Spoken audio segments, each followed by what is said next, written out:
I've not spoken about this publicly before, but I've had teams doing research to understand what we're up against. And this is not a normal progressive versus conservative, Democrat versus Republican kind of a fight. This is a very different thing. The Trump coalition is a broad coalition. It has some honest folks in there, just some union folks, want more jobs and lower inflation. It's got some white nationalist elements. All these are elements that we are used to from Trump 1.0. There's a new element, and the intentions of that new element are outside the bounds of what Democratic Republic can accept. There's a movement called NRX, the neo-reactionary movement. I'm going to throw a lot of terms and names at you. You can just Google them yourself. You're going to be shocked. By the way, don't Google them and then think you're going to do something else happy. But your kids go to sleep and then look at it. But there is a movement called NRX, the neo-reactionary movement. This is a movement that is concentrated in Silicon Valley. It's concentrated on the technology sector. It is its goals what's called the dark enlightenment. What does that mean? Their main philosopher is a guy named Curtis Yarvin like Marvin. He is probably the most dangerous intellectual in the world. He thinks that Black people were harmed when we were released from slavery. He believes that the United States should no longer be a democracy. Explicitly says this, that we should have a CEO monarch, in other words, a dictator. And he has made the case so powerfully. J.D. Vance quotes Curtis Yarvin. Peter Thiel, the big billionaire backer of a lot of this, is closely aligned with Curtis Yarvin. Curtis Yarvin had a concept called RAGE, RAGE, as the first step toward a 7-step process to eliminate American democracy, to concentrate all power in the executive branch, to sideline the courts, to sideline Congress, and to impose a dictatorship on the country. The first step in this process is called RAGE. What is RAGE? RAGE, retire all government employees. Retire all government employees. Do you see what's going on? RAGE is the blueprint for Doge. What's the next step on Curtis Yarvin's strategy? Grab all the data. What's the first thing that Elon Musk did? In a normal, quote unquote, coup, you send in a bunch of young men with guns. They sent in a bunch of young men with laptops. And the first thing they did, they started grabbing all the data. I'm not saying that the entire Trump coalition is bought into this idea. I'm saying there's a sinister element that seems to be the dominant leading element that is bought into ideas. Once you understand the Curtis Yarvin ideals and goals, things stop being chaotic in your mind. You see this is a step-by-step plan that is being carried out. Now, there are contradictions in the Trump coalition. Everybody's not on board with this, but this is clearly the dominant element. There's another problem with this group, which is the other idea that they embrace is the ideal of monopoly. Peter Thiel, who is the big billionaire backer of J.D. Vance, Senator Blake, all these are people who have been backed by Peter Thiel. Peter Thiel wrote a book called 0 to 1, which many of you may have already read. Notice in there, he talks about the virtues of monopoly, of having one company completely dominate a sector with no competition. If you take Peter Thiel's idea of monopoly and you take Curtis Yarvin's idea of monarchy, those two ideas together are the two ideas that have been discredited the past 100 years. Post-enlightenment, you don't want a monarchy, you want democracy. You don't want monopoly, you want market competition. These two figures are opposed to both. But if you put those two ideas together, you get something that looks like fascism, a dictatorial government supporting monopolies. That is a core element of fascism. And so when people wave their arms, oh, fascistic government, authoritarianism, blah, blah, blah, it sounds a little bit foolish because we have a left that cried wolf in Trump 1.0. Every tweet was the end of the republic. But people their intuitions are not wrong. Their analysis is probably needs to be updated, but their intuitions are not wrong. Curtis Yarvin is promoting monarchy. Peter Thiel is promoting monopoly. Together, you now have a cabinet of billionaires. It's hard to know exactly who is bought in on this, but clearly now the dominant idea, powering the Trump coalition, not the idea they're promoting. They're promoting a bunch of ideas, populism, racism, et cetera, but the ideas that are powering the Trump coalition, driving the Trump coalition, are the dark enlightenment ideas. Now, those are the intentions. Very, very sinister. This is not like a normal basketball game where maybe somebody's playing a little bit rough. This is we're playing basketball, and some people are coming onto the court with chainsaws, a bulldozer, and a baseball bat. They're not even playing the same game that we're playing, and so we've got to understand that. But then people have terrible ideas all the time. Just because their intentions are bad, who cares? It sounds dumb. You also have to look at their capabilities, and the capabilities are extraordinary. It's not just that the Trump coalition now has the White House, the Supreme Court, the Senate, the House. That would be formidable. It's that they also have Elon Musk, the richest man in the history of the world, and a bunch of other billionaires. Andreessen Horowitz, which used to be center left, is now objectively pretty far right. Their House philosopher, Balaji, seems increasingly far right. They supported and are very enthusiastic about supporting the Trump administration and other billionaires as well. So you're beginning to look at, if you'd said the billionaire class 30 years ago, you sound like an idiot because there weren't enough billionaires in the world to fill up a classroom 50 years ago, 40 years ago. Now you can say there's a class of billionaires, and the dominant element of that class is the tech sector, and the tech sector has moved from center left to far right. That creates massive capabilities that no group of progressive Christians, African-American leaders, Democratic Party activists have ever confronted. It's not just they have the whole government. They have billions of dollars, the entire tech sector, and a media system that they've built, podcasts, Twitch streamers, that is actually bigger than the mainstream media in a lot of respects. And so this is a serious challenge. People who tell you, "Oh, well, we didn't lose by that much, and it's not that bad, and we'll in 2 years we'll," like, I think that is ill considered. I think that this is a big setback for democracy, and I think that the intentions and the capabilities are unfamiliar, and that does require people to take a step back and to really strategize. What is it that we want to do moving forward? The last thing I'll say is this. You're either going to have a new enlightenment or a new dark ages. That's basically what you're faced with in the next couple of decades here. And so far, the people who are pro new dark ages, as was said earlier, people who don't believe in egalitarianism, don't believe in democracy, are objectively racist. Elon Musk and Peter Thiel both come out of South Africa. Apparently, Mandela beat apartheid over there and shipped it over here because now we got to deal with these same idiots. This is pretty serious stuff. And so, my team has gone pretty deep into the research. They are not invincible because this small clique of billionaires with terrible ideas have basically hijacked the MAGA movement and are actually going to crush the MAGA movement as well.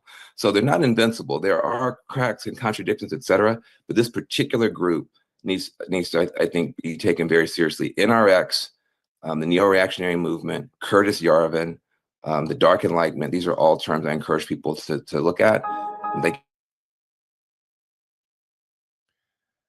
Thank you, Van. Intentions and capabilities. Trump's coalition is broad. It's not just the anti-LGBTQ trans issues that we deal with every day. It's not just the overtly racist policies of the Trump administration that we deal with every minute. It's not just the priorities that we deem humane, feeding poor people around the world through USAID and educating the least of these through the Department of Education, through the Americans with Disabilities Act, through Obamacare, providing or towards health care, universal coverage for all Americans, that within the Trump coalition, beyond the Nazis and the fascists and the overtly racist antagonists, there is a well thought out strategy led by Curtis Yarvin, the thinker of the group. He believes in monarchy. He believes it's the best form of government. Led by Peter Thiel, who believes in monopoly and preaches the virtues of monopoly. When monarchy and monopoly come together, Van Jones tells us that we are approaching something that looks like fascism. I have always maintained that the political system is the distribution system for the economic system. Why did we fight for the right to vote? Why did we fight to strengthen the central government? Why is the Trump coalition seeking to turn all power back over to the states and undermine the federal government and the strength of the federal government?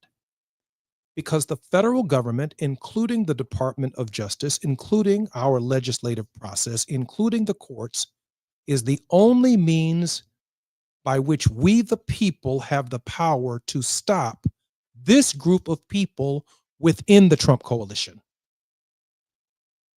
Some people within the coalition, Van Jones says, they're decent people. They're caught up. Policemen, firemen, farmers, people who've lost under Democrats and Republicans, our neighbors who are frustrated. Yes, they're wearing red MAGA hats. And yes, they like the bells and dog whistles, but now they're showing up at protests around the country with real people power. Now, AOC and Bernie Sanders are generating massive crowds around our country, not because they're socialists, but because those Americans, many of them, don't like the direction that we're going, and many of them voted for Donald Trump.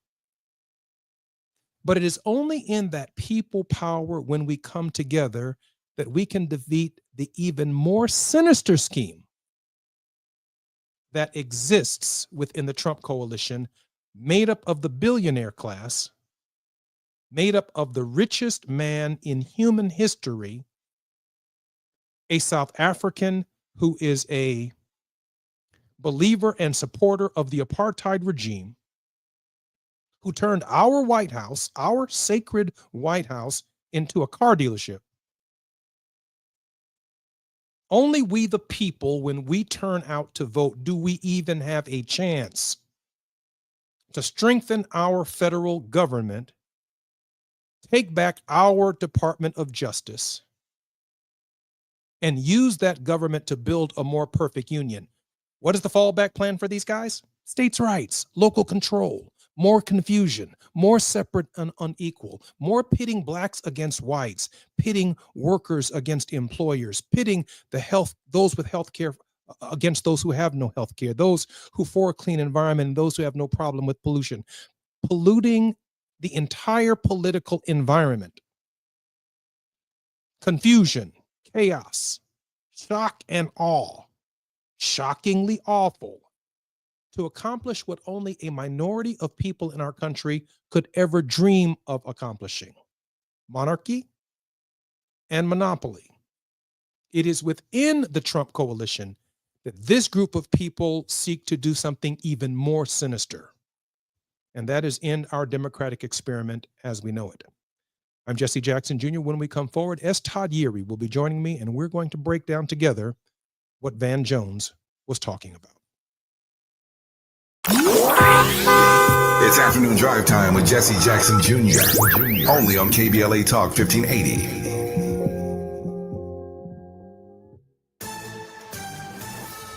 I'm Bree Wood with 4 Things You Should Know with BIN News. Dallas, Texas honored its first Black police officer, William McDuff, over a century after his death. McDuff, who served in the late 1800s, was murdered weeks after taking office. The city recognized his contributions and the mystery of his story. Education Secretary Linda McMahon stated that federal funding for essential education programs will continue, even as the Trump administration moves to shut down the Department of Education. Programs will be transferred to other agencies for efficiency. Tuberculosis cases in the U.S. are at their highest in over a dozen years, with over 10,000 cases reported last year, an 8% increase from 2023. And a federal judge dismissed a copyright lawsuit against Mariah Carey's All I Want for Christmas Is You, ruling that music experts couldn't prove enough similarity between her song and one by Louisiana songwriter Vince Vance. Get BIN News on demand 24/7 on the iHeartRadio app. The Crohn's and Colitis Foundation has been at the forefront of inflammatory bowel disease research and care for over 50 years. Learn more about research, education, and support at Crohn'sColitisFoundation.org. This is the KBLA Sports Minute with Ray Richardson. Tonight is the final home game at the Galen Center for the USC women's basketball team. USC plays Mississippi State for the right to advance to the Sweet 16 in the NCAA tournament. It's another chance for the nation to see USC star Juju Watkins. The sophomore from Compton is the front runner for National Player of the Year honors. Watkins, a 2-time first-team All-American, is the nation's second leading scorer behind Florida State guard Taniyah Watson. Watkins is averaging 24.6 points, 3.5 assists, and 2.2 steals. 7 p.m. tip-off tonight. If you don't have a ticket, you can catch the game live on ESPN. If USC wins, they will play Kansas State on Saturday in Spokane, Washington. Something to keep on your radar. If USC and UCLA win their region, they will play each other for the 4th time this season in one of the semifinals at the Final Four in Tampa on April 4th. No debates, no speculation, just the info you need. That's your KBLA Sports Minute. I'm Ray Richardson on KBLA Talk 1580.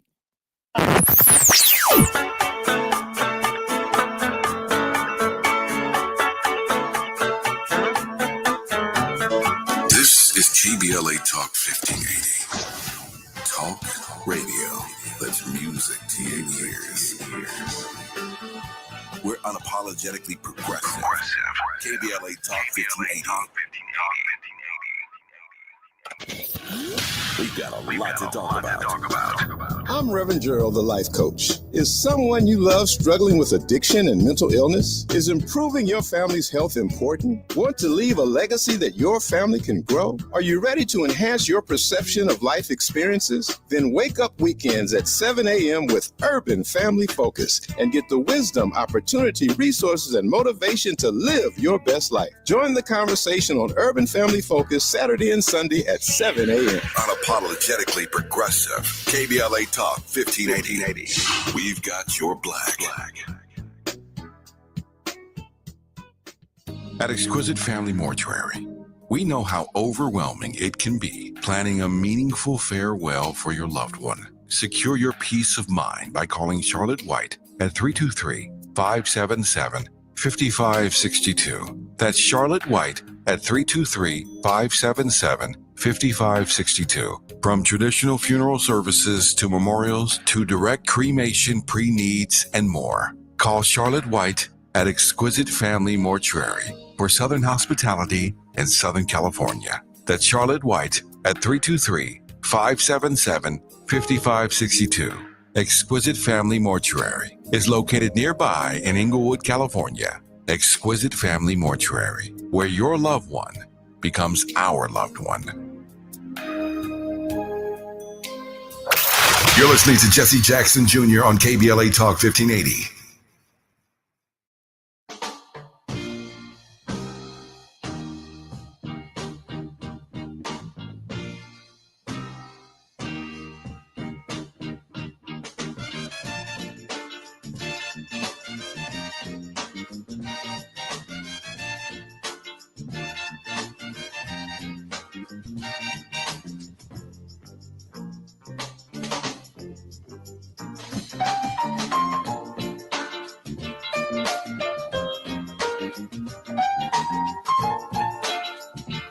I'm Jesse Jackson Jr. Welcome forward to the Jesse Jackson Jr. Show. My very special guest has been Van Jones, who talked about the Dark Enlightenment and a sinister plot to undermine our democracy.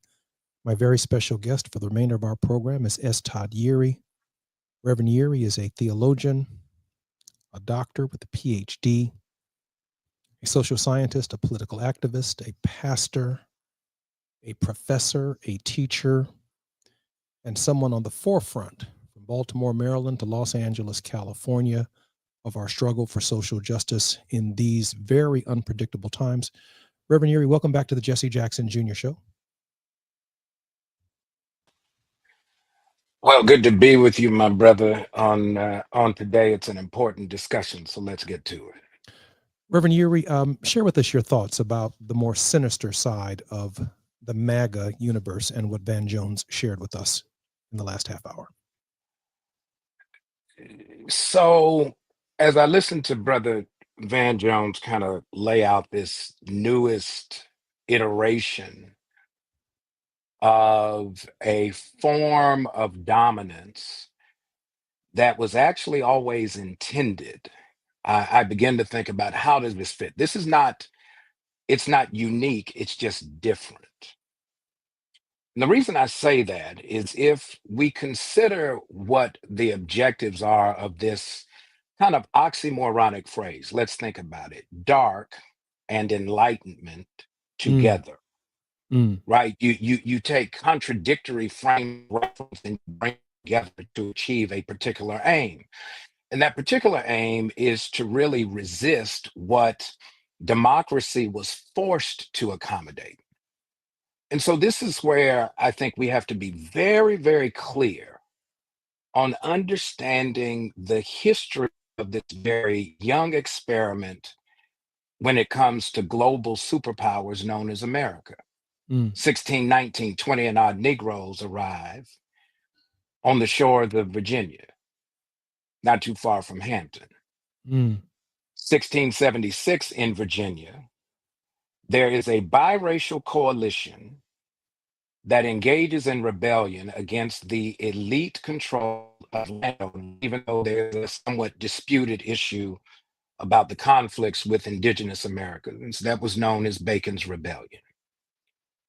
It was so unsettling that blacks and whites would coalesce around economic interests that the institution in Virginia began to create this false fictional category called race to create conflicts around interests, so that then those who were commonly excluded from the economic enterprise will occupy themselves in keeping each other at bay, so that those who dominate, those who were the governors, those who were the landowners, they could then do what their original document of a constitution would allow, that land-owning white men could vote. And therefore, they could create a rule and a framework that was not like the monarchy that they had escaped from, but something close to it. And so this has always been about, how can we have a monarchy without necessarily having to have a king? Because in a monarchy, the king owns the land. In a monarchy, the monarch controls the courts. In a monarchy, the monarch controls the military. And so when we consider how monarchy rolls, it's not just that they want some king as some idealistic figure. What they're really trying to create now is a concentration and domination of power that is now managed and sustained by birthright. So when Donald Trump says this will be the last time you have to vote, that's not a hint, that's a warning. And when we miss the warning because we're so conflicted about what folks had argued was kind of an indifference coming from the Biden administration around key issues, what we have now done is, as I think I've heard that Steve Bannon has mentioned, that The president is going to run again in 2028 and is going to win, which anybody who knows the constitutional frame understands now that with the amendment that limits a president to 2 terms, whether they're successive or not, says that he's back, he's not intending to leave. So now how do you protect that interest? What is he doing? He's giving the tech sector unfettered access to all of the mechanisms of government, and doing so by handicapping the ability of those who are the agents of government, the government employees, to be able to hinder.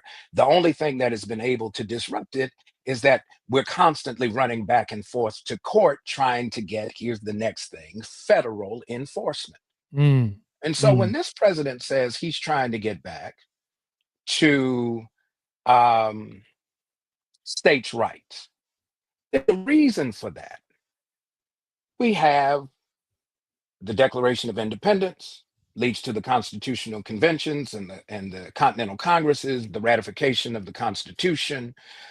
We have a period of time to get the Bill of Rights. Then there's this fight over economic interests about how you handle land. I keep raising land because that's what this is about.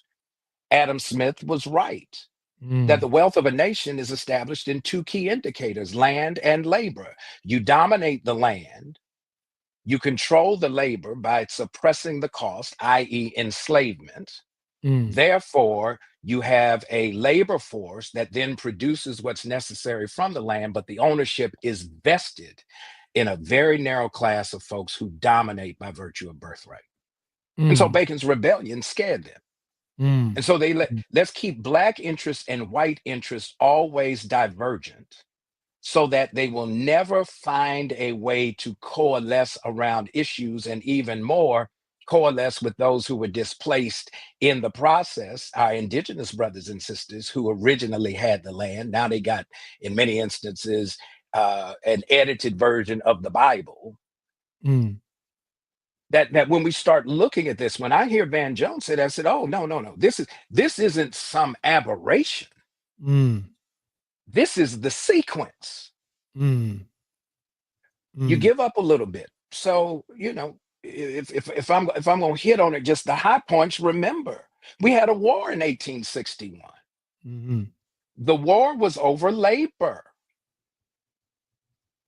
And so when the labor issue came up and the wealth of the southern states to be able to handle their agricultural economy was impacted, there's now conflict.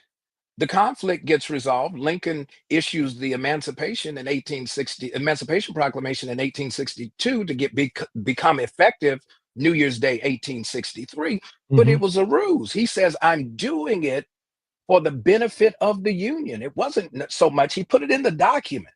I know there's all of this, he had a moral awakening. No, he was the president presiding over a split, leaving this nation, this young nation, vulnerable to the potential retaking from the monarchies they had escaped from. But they weren't trying to be necessarily different. They were trying to be distinct.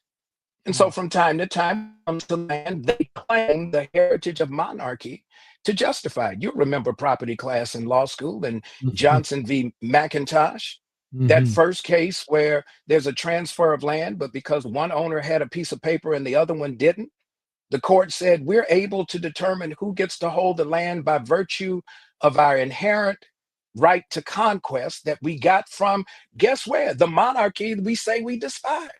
You know, it's really interesting, Dr. Uri.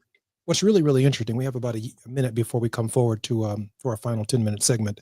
I have to remind our listeners sometimes that this country is democratic in direct proportion to the Negro's struggle. That it was not democratic on September 17, 1787. Only white male landowners could vote. They could vote for a Senate, they could vote for representatives, all white males, until the colonies, if you will, the states demanded a Bill of Rights.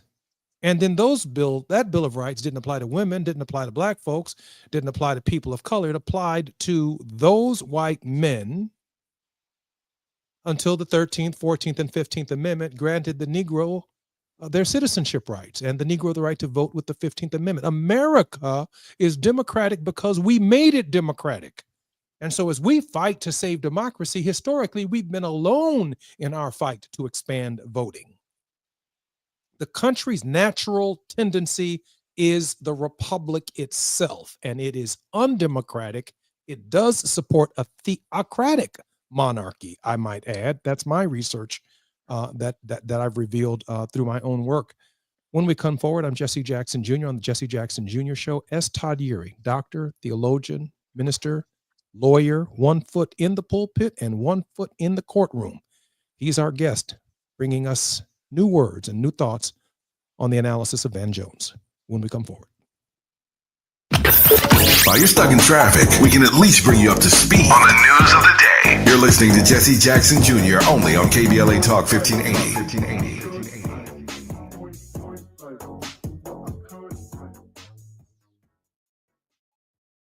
Sometimes we lose, sometimes we win. Sometimes we try to fit it all in. Sometimes we don't know what's in store. Sometimes we find what we're looking for. Sometimes we're rolling easy and free. Sometimes 1 and 1 makes 3. So much to love along this ride.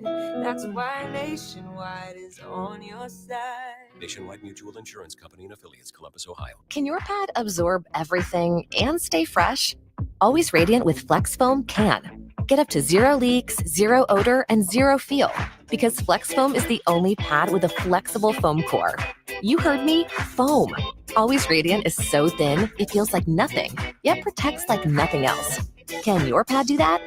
For up to 100% leak-free protection, try Always Radiant to see what Flex Foam can do for you. KBLA Talk 1580. We've got a lot to talk about.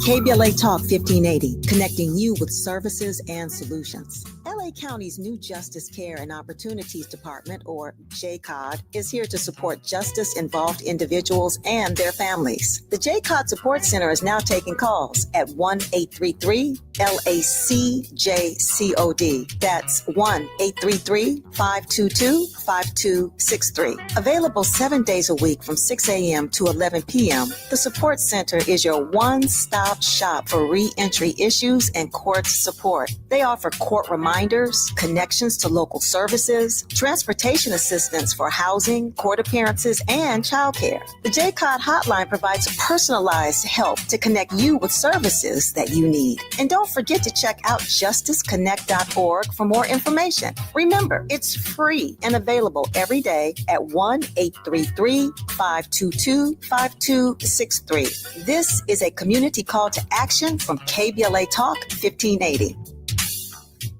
Lena Bloom for the Bail Project. Imagine you're stuck in a jail cell and you can't afford bail and someone offers you a way out. Just plead guilty and you can go home and kiss your kids goodnight. What do? What thousands have. You plead guilty whether you are or not. Cash bail makes poverty a crime. That's why the Bail Project helps those who can't afford it while fighting to end cash bail. Because freedom should be free. Brought to you by the Ad Council. Texting privacy policy and terms and conditions posted at textplan.us. Texting enrolls for recurring automated text marketing messages. Message and data rates may apply. Reply stop, opt out. Individual results may vary. Consult a doctor prior to use. If you've struggled to lose weight in the past, this important message is for you because you could lose as much as 50 pounds or more with Zelfie. Zelfie makes it easy and affordable to get weight loss treatment 100% online. Zelfie providers can prescribe FDA-approved GLP-1 weight loss medications clinically shown to help people lose weight like Wegovy, Zepbound, and others. Plus, help get the medication covered by insurance, so it's as little as $0 a month. The doctors are super helpful, and the meds have been a game changer. It's the first program I've had success with. Before Zelfie, I was unable to lose weight, even though I was eating healthy and exercising 6 days a week. Zelfie helped me not only lose weight, but I feel so much better. Text GOAL to 200-300 to get started today with Zelfie and see if weight loss medications like Wegovy or Zepbound are right for you. Don't wait. Text now for a link to your exclusive offer. Text GOAL to 200-300. That's GOAL to 200-300. GOAL to 200-300. Now back to more of Jesse Jackson Jr. on KBLA Talk 1580.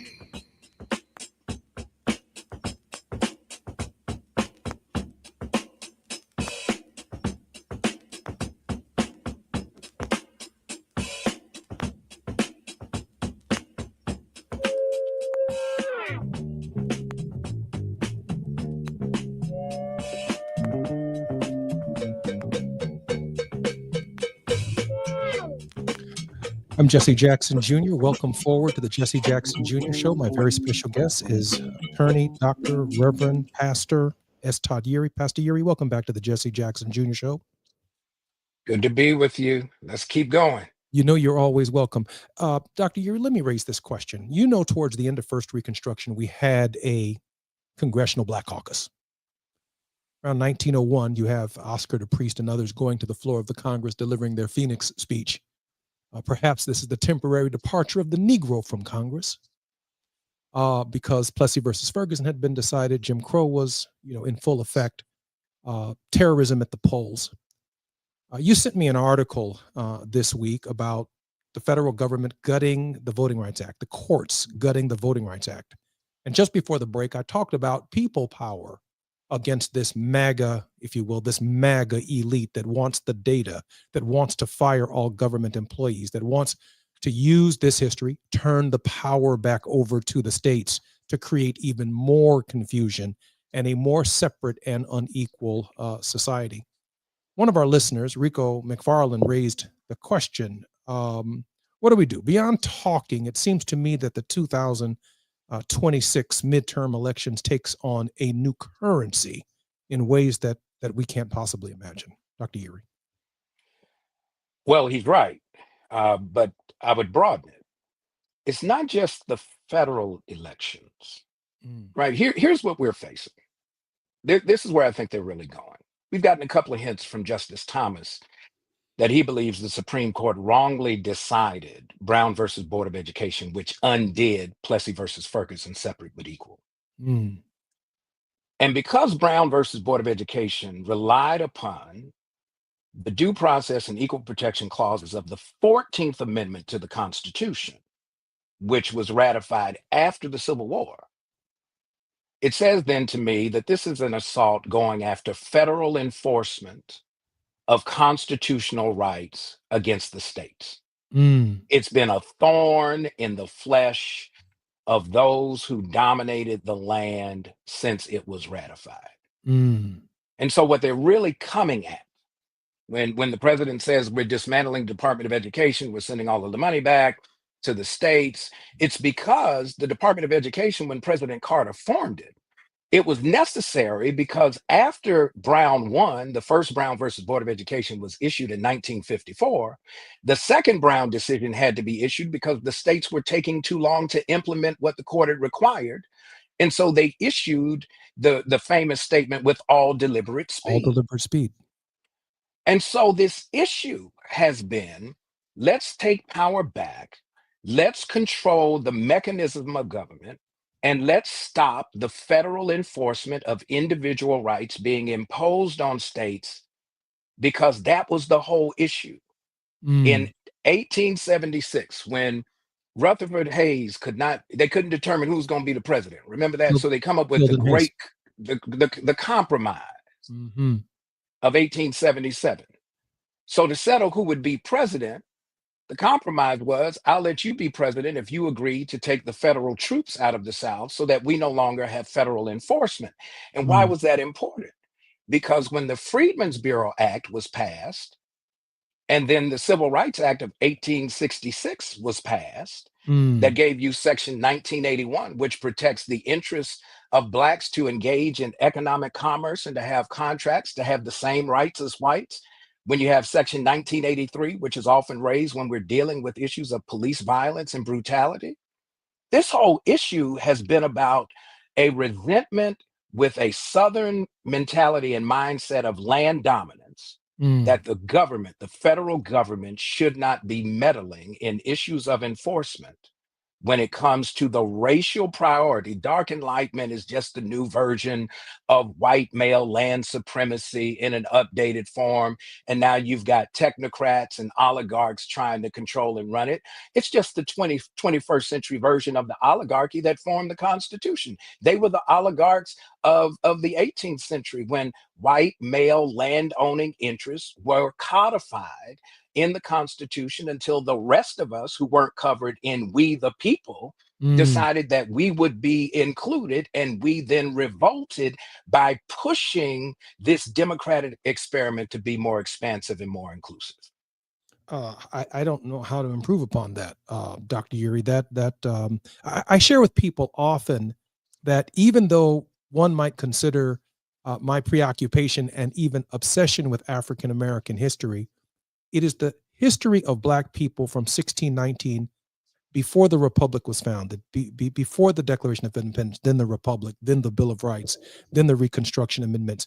It offers a clear view on where the nation is going, clearer than any other perspective of history. And so you might see out there in radio land, YouTube land, you might see two Black men having a discussion about our history. But the fact of the matter is, the turning points in history that are most instructive about where we are going are precisely those of us who've had to live through it. And the history repeats itself, or at least gives us some prophetic insight into what's coming and what's next. Your thoughts on that point, Dr. Uri, and then I'm going to ask you to give us a word of hope. Well, my thoughts on that is it's right. Listen, good people. It's drive time wherever you are, wherever you're driving. If you may need to pull off to the side of the road, because I'm about to tell you something. If you ever played Monopoly, you use monarchy and monopoly, they're not contrasted. They're interrelated if you consider how monarchical governments work. But Parker Brothers, I think in all of the years that Monopoly has been a game, they may have changed the appearance of the board a few times. I don't think they've ever changed the rules. The rules of Monopoly, the most dominant player in the game is the banker. Mm. The banker gets to print money. The banker gets to cut deals. The banker gets to do what bankers do. And so we start the game playing the wrong way. We're arguing over which piece we're going to play with. Who gets the cat? Who gets the dog? Who gets the cannon? Who gets the shoe? Most folks don't want the thimble because we don't know what it is or what it does. And then we start moving around the board. And then we figure out that there's some hoods that we can't navigate too easily once there's an interest there. And so we start with them little purple pieces right after go, Baltic Avenue and the like, and the properties get more expensive as you go around.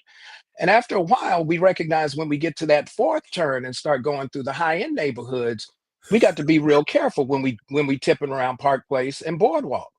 And so we start rolling the dice, hoping we can skip through somebody else's turf, but we never develop our own because we don't want to invest in Baltic Avenue because, first of all, the property's too cheap and the rent ain't high enough. So we have no interest. So we would rather try to land on chance, get a get out of jail free card because they know they're coming for us, or we try to land on community chest and try to get some help with the light bill because they're going to keep raising our rates. And so in the course of this process, this game has always been Monopoly. Stop arguing over which piece you got and get in the game. Because as long as we keep trying to pass go and collect $200, we ain't ever gonna win. And so they keep changing the way the board looks, but they ain't changing the rules. Dark Enlightenment ain't talking about nothing new. They talking about a new approach to try to fulfill something old.